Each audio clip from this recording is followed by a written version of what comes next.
Hello student, आज हम माध्यमिक शिक्षा बोर्ड 2022 का भूगोल विषय का पेपर सॉल्व करने जा रहे हैं, जिसका पहला सवाल है, ग्रामीण बस्तियों में वृत्ताकार प्रतिरूप पाया जाता है, जिसका सही आंसर है झीलों एवं तालाबों के चारों ओर। दूसरा प्रश्न है, मेगा नगर की जनसंख्या कितनी होती है? तो मेगा सिटी जो है उसकी जनसंख्या करीब 50 लाख से अधिक जनसंख्या होती है, स आंसर। तीसरा प्रश्न है, नवनिश्चयवाद संकल्पना किसने प्रतिपादित की? तो यह इसका आंसर है ग्रिफिथ टेलर, अ। प्रवास का अपकर्ष कारक है, इसका सही आंसर है काम के बेहतर अवसर। सामरिक दृष्टि से संवेदनशील क्षेत्रों में सड़क बनाने का कार्य कौन सा संगठन करता है? इसका सही आंसर है ब, सीमा सड़क संगठन। ज्ञान आधारित उद्योग, इसका सही आंसर है सॉफ्टवेयर उद्योग। सातवां क्वेश्चन, निम्नलिखित में से लौह अयस्क का प्रकार है, जिसका सही आंसर है हेमेटाइट। खरीफ की फसल है, जिसका सही आंसर है द, चावल। अगला क्वेश्चन है, 2011 की जनगणना के अनुसार सर्वाधिक जनसंख्या घनत्व वाला राज्य कौन सा है? जिसका सही आंसर है ब, बिहार।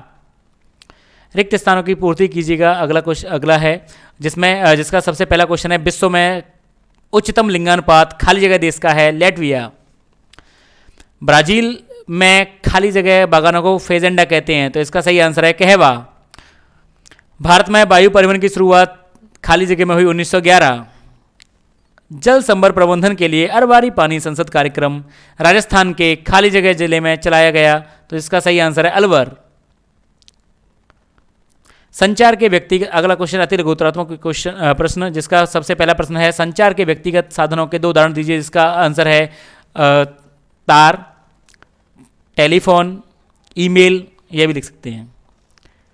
अगला प्रश्न है, फुटकर व्यापार किसे कहते हैं? इसकी परिभाषा आपके कॉपी में लिखी हुई है, आप देख सकते हो वहाँ से।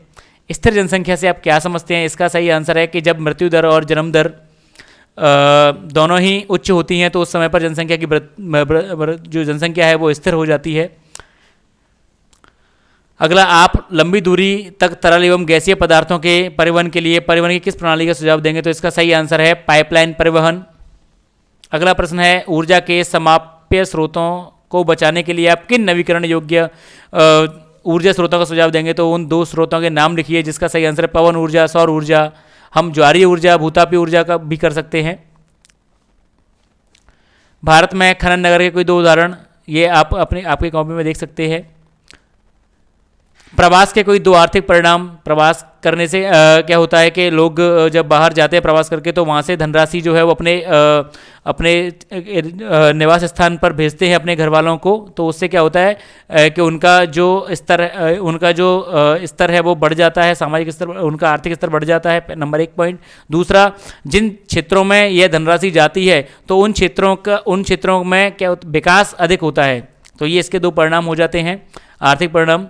आप कृषियों की भूमि के निम्नीकरण के लिए किन कारकों को उत्तरदायी मानते हो? कोई 2 कारकों के नाम लिखने ओनली, तो नाम इसका ये हो जाएगा। इसमें कई इसका आंसर दे सकते हैं, जिसमें प्रमुख रूप से हम रासायनिक कृषि कर सकते हैं, कीटनाशक दवाओं का उपयोग कर सकते हैं, और एक और इसमें हम कर सकते हैं कि औद्योगिक क्षेत्रों में जाने से भूमि का अधिक निम्नीकरण हुआ है।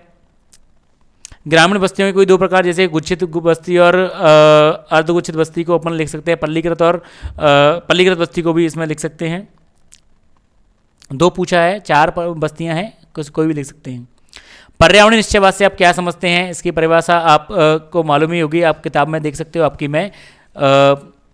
पर्यटन को प्रभावित करने वाले 2 कारक, अवकाश की मांग वगैरह, ये भी आपके बुक्स में लिखा हुआ है, आप देख सकते हो वहाँ से। ग्रामीण बस्ती कोई 2 समस्या, आवास की समस्या है, इसके अलावा दूसरी समस्या पेयजल की समस्या हो सकती है, उच्च शिक्षा का स्तर कम हो सकता है, स्वास्थ्य सेवाएं कम हो सकती हैं, तो 2 पूछी हैं यहाँ पे, आप कोई भी लिख सकते हो। आर्थिक भूगोल कोई 3 उपक्षेत्र लिख सकते हैं। बायसोतन की परिभाषा है। सन नगर से आप क्या समझते हैं? ये हमने वीडियो में भी कई दिया हुआ था, हमने जो इससे पहले वीडियो बनाई थी उसमें भी दिया हुआ था। एक प्रश्न वेरी मोस्ट है, सीमांत श्रमिक और मुख्य श्रमिक में जो 183 दिन से अधिक काम करे वो मुख्य श्रमिक कम काम करे तो सीमांत श्रमिक, ये भी हमने अपने वीडियो में दे रखा है। इसका ये क्वेश्चन भी पहले आया हुआ था। राष्ट्रीय जल नीति 2002, इसको भी हमने पहले वीडियो में बताया था कि ये क्वेश्चन वेरी मोस्ट है और ये हमारी वीडियो में से ही आया हुआ है। वर्षा जल संग्रहण के कोई 3 लाभ अथवा में है, ये भी हमारी वीडियो में था। कच्चे माल पर आधारित किन्हीं 3 उद्योगों के नाम बताइए, ये भी हमने पहले अपने वीडियो में पहले हम इसको बता चुके हैं।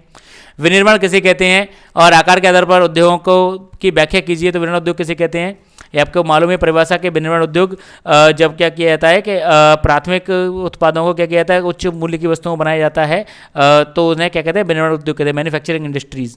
ठीक है, और आकार के आधार पर इनके 2 प्रकार भी हैं, बृहत उद्योग, बड़े पैमाने के उद्योग, कुटीर उद्योग। इनकी व्याख्या करनी है आपको। जनसंख्या परिवर्तन के घटक कौन कौन से हैं, इसके घटक हैं नंबर 1 जन्मदर, मृत्युदर और प्रवास, 3 है, तीनों की परिभाषाएं और इनको एक्सप्लेन कर देना है। अगला, जनसंख्या वितरण को प्रभावित करने वाले 3 आर्थिक कारकों की व्याख्या कीजिए। ये भी हमने हमारी वीडियो में पहले दे रखा था। आर्थिक कारक हैं नगरीकरण, औद्योगिकरण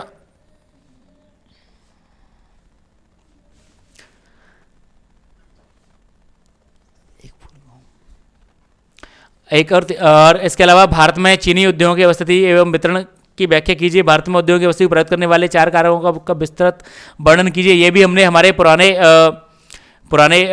वीडियो में दे रखा था, वेरी मोस्ट क्वेश्चंस में ये भी आया है वहीं से।